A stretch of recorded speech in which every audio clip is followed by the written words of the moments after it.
welcome to Kids Club Online for our last week in the Wordless Book. Today we're going to look back at all of our previous weeks and find out how the colours fit together. In week 1, we looked at green, the colour green, that helped us to remember that God created the whole world, and we learned that God made the world to be good. That we were made in His image, and that relationships are important. In week 2, we looked at the colour black. That helped us to remember that all people have rejected God and sinned. And we learned that because of our sin, our relationship with God was wrecked and it was broken.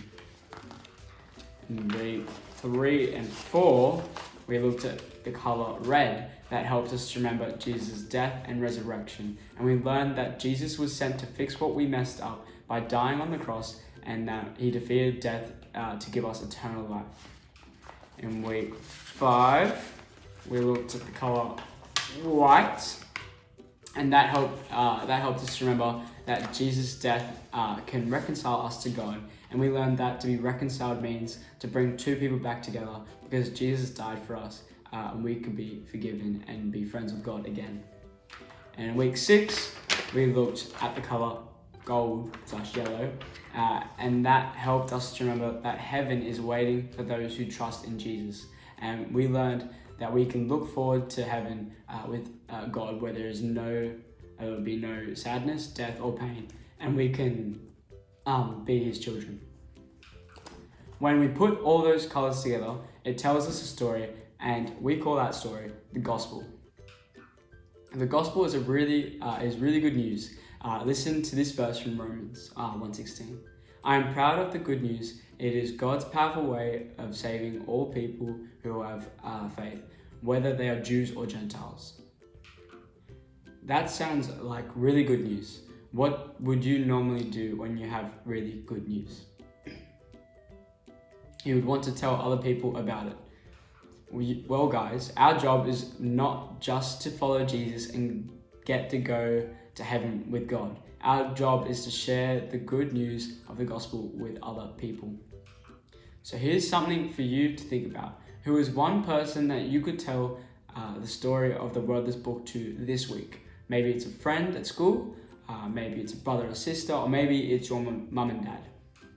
We want everyone to know that the good news of the gospel so that they can follow Jesus too. Now it is time for you guys to go and enjoy some craft and activities on the church website. So have fun with those, and we'll see you next week. Thanks for that awesome talk, Amos, reminding us that the story of the Wordless Book is actually the story of the gospel. The good news that no matter what we've done, even though we've sinned and we've wrecked our relationship with God, because Jesus died and rose again, we can be friends with God again, and we can look forward to heaven. Now, kids, I know Amos told you that you've got some craft to do. I don't know if you can hear, but he's actually here with me right now in the room, building some Lego. There he is. That's part of our craft. So you can look forward to that in a couple of minutes. But I just have one announcement to make. This term at Kids Club, we've been learning about the Wordless Book. And I know some of you at your schools were looking forward to Book Week, because in Book Week, you normally get to dress up as a character from your favourite book and bring your book along.